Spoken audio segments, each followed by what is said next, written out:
नमस्कार दोस्तों, मेरा नाम है विमल सिंह बालाजी। स्टडी अड्डा में आपका स्वागत है। आज तारीख आपकी 20 जून 2023 की। शिक्षा संबंधित क्या सभी अपडेट हैं, एक एक करके सभी की बात करते हैं। सबसे पहली अपडेट, शिक्षक बहाली पर रोक से इनकार, मांगा जवाब। पटना से न्यूज है, जिसमें सूबे में शिक्षकों की बहाली के लिए एक नियमावली को चुनौती दी गई थी। उस याचिका पर पटना हाईकोर्ट ने सोमवार को सुनवाई हुई और कोर्ट ने इस मामले में राज्य सरकार को 3 सप्ताह के भीतर जवाबी हलफनामा दायर की स्थिति स्पष्ट करने का आदेश जो है वो दिया है। बाकी फिलहाल इस पर रोक लगाने से मना कर दिया है, हालांकि कोर्ट ने शिक्षक बहाली को लेकर के, और अभी ऐसी स्थिति जो है वो नहीं है कि इस पर रोक जो है वो लगाई जाए, ऐसा उनके द्वारा कहा गया। बाकी ऊपर देखेंगे तो सुनवाई अब 29 अगस्त को जो है वो होगी और 2006 से 2023 तक बहाल शिक्षकों को भी इसी नियमावली से गुजरना होगा। उनका ये भी कहना है कि नियमावली में 2006 से कार्यरत शिक्षकों को सरकारी सेवक होने का लाभ नहीं मिलेगा, जबकि वो पिछले कई वर्षों से सरकारी स्कूल में पढ़ा रहे हैं।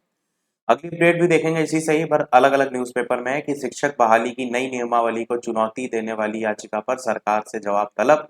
और यहाँ पर भी वही सारी बातें जो है वो लिखी गई हैं।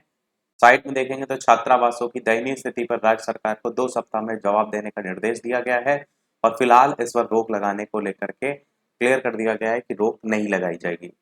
अगली अपडेट आपकी है, इंटेलिजेंस में 2386 खाली पदों पर होगी भर्ती। लखनऊ से न्यूज है, खुफिया तंत्र को मजबूत करेगा योगी सरकार। सिपाही संवर्ग में 72% पद खाली हैं और इसमें जो है विभाग में इस समय लिपिकीय संवर्ग में लगभग 69, सिपाही संवर्ग में 72, उप निरीक्षक संवर्ग में लगभग 50% पद खाली हैं। बाकी इसी को लेकर के यहाँ पर 2506 अतिरिक्त पदों का सृजन भी किया गया था, वो भी यहाँ पर बताया गया है। बाकी वर्तमान में विभाग में इतने पद पर तैनाती है और इतने पद जो है वो खाली हैं, वो भी यहाँ पर क्लियर किया गया है। अगली अपडेट भी सेम वही है, बस अलग अलग न्यूज़पेपर में है। अगली अपडेट यहाँ पर है, प्राथमिक शिक्षक भर्ती में सीटेट अभ्यर्थियों को भी अंकों में मिलेगी छूट।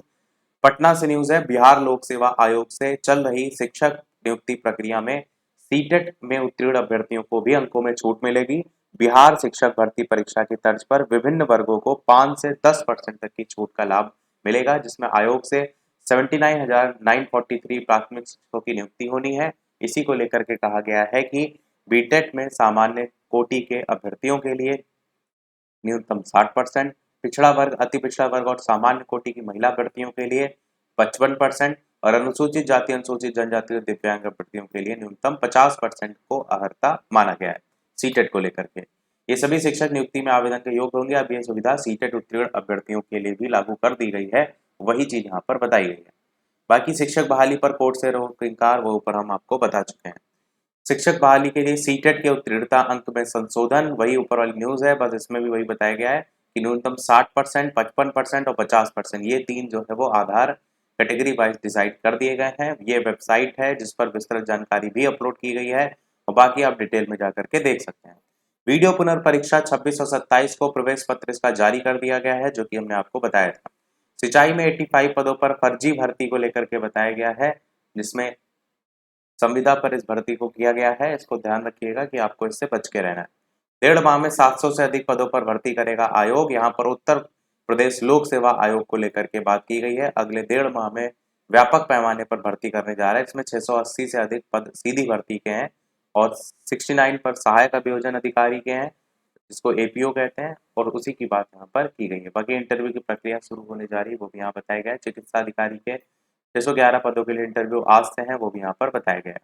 अगली अपडेट, नया चयन आयोग लिखित परीक्षा से कराएगा प्रधानाचार्य भर्ती। साक्षात्कार से पहले परीक्षा कराने का प्रस्ताव अधिनियम में प्रस्तावित है और अशासकीय सहायता प्राप्त एडेड जो माध्यमिक विद्यालय में 2013 के बाद से कोई भर्ती नहीं आई है, प्रधानाचार्य भर्ती जो है उसके लिए अध्याचन मंगाया गया था, लेकिन भर्ती विज्ञापन जारी नहीं किया गया है। बाद में पदों का सत्यापन कराने पर चयन बोर्ड को 1688 पद रिक्त तो मिले, लेकिन चयन बोर्ड में सदस्य और चेयरमैन ना होने के कारण वो भी भर्ती नहीं हो पाई है। बाकी नीचे बताया गया है कि आयोग के गठन की प्रक्रिया चल रही है, जिसके अधिनियम में प्रधानाचार्य भर्ती लिखित परीक्षा और साक्षात्कार के माध्यम से कराए जाने का प्रस्ताव किया गया है। बाकी इसी के बारे में डिटेल में बताया गया है। बाकी अभी आयोग बन रहा है, वो यहाँ पर क्लियर किया गया है। अगली अपडेट आपकी है, शिक्षक तबादला, आवेदक और उससे जुड़े असाध्य रोगियों को भी अस्पताल बुलाया जा रहा है। बेसिक शिक्षा विभाग में तबादले चल रहे हैं, तो जिन्होंने जो किसी प्रकार की बीमारी का हवाला लगाया है उनको लेकर के 20 अंक जो है वो मिलने को लेकर के उसमें बात की गई है। तो इसलिए उनको कहीं कहीं अस्पताल बुलाया जा रहा है, जबकि उनके केवल डॉक्यूमेंट का वेरिफिकेशन होता है, उसी को लेकर के यहाँ पर बताया गया है। अगली अपडेट 52,699 सिपाहियों की होगी सीधी भर्ती। यूपी पुलिस के इतिहास में अब तक की सबसे बड़ी भर्ती जो है ये देखने को मिलेगी। लखनऊ से न्यूज है, प्रदेश पुलिस के इतिहास में सबसे बड़ी भर्ती होगी। उच्च पदस्थ सूत्रों के मुताबिक लिखित परीक्षा और भर्ती से संबंधित अन्य कार्यों के लिए कार्यदायी संस्था के चयन की निविदा 15 जुलाई तक प्रकाशित जो है वो कर दी जाएगी। पहले 35,757 पदों पर भर्ती होनी थी, लेकिन पिछले 10 महीने से कोई कार्रवाई नहीं हो सकी है। 2 कंपनियों के भर्ती परीक्षा कराने में रुचि दिखाने के बाद अब 52,699 सिपाहियों की सीधी भर्ती के संदर्भ में कार्रवाई आगे बढ़ाने को लेकर के बात की गई है। बाकी टीसीएस जो है इसने इसको कराने को लेकर के हिस्सा लिया है, वो भी यहाँ बताया गया है। और यहाँ लास्ट में ये भी लिखा है, बाद में नकल माफिया और सॉल्वर गैंग की परीक्षा में सेंधमारी की डर से टीसीएस ने अपने हाथ भी खींच लिए थे। यहाँ पर लिखा है टोटल 8,540 पदों पर सिपाही पीएससी, 1,007 फायरमैन, 1341 सिपाही उत्तर प्रदेश विशेष सुरक्षा बल, 25 लाख आवेदन आने की यहाँ पर उम्मीद की बात की गई है। इतने ज्यादा पद हैं तो आवेदन तो आएंगे। लास्ट अपडेट इस वीडियो की करंट अफेयर की वीडियो, इसके अलावा लाइक भी सभी लोग करते रहिएगा कि भवानी भारत की पहली पदक विजेता जो है वो बनी है। यहाँ पर एशियाई तलवारबाजी में इन्होंने ये पदक जीता है और ओलंपियन सीए भवानी देवी ने सोमवार को इतिहास रच दिया है। उन्होंने एशियाई तलवारबाजी चैंपियनशिप में भारत के लिए पहला पदक जो है वो जीत लिया है। चीन के वुक्सी में उन्होंने जो है ये खिताब जीता है। बाकी यहाँ पर लिखा है 2 स्वर्ण भवानी जीत चुकी राष्ट्रमंडल तलवारबाजी चैंपियनशिप में, उसको लेकर के भी बताया गया। तो यही था हमारे ओवरऑल अपडेट में वीडियो। ये सभी करंट अफेयर हम आपको टेलीग्राम पर भी भेज देते हैं, वहां से भी आप डाउनलोड कर सकते हैं।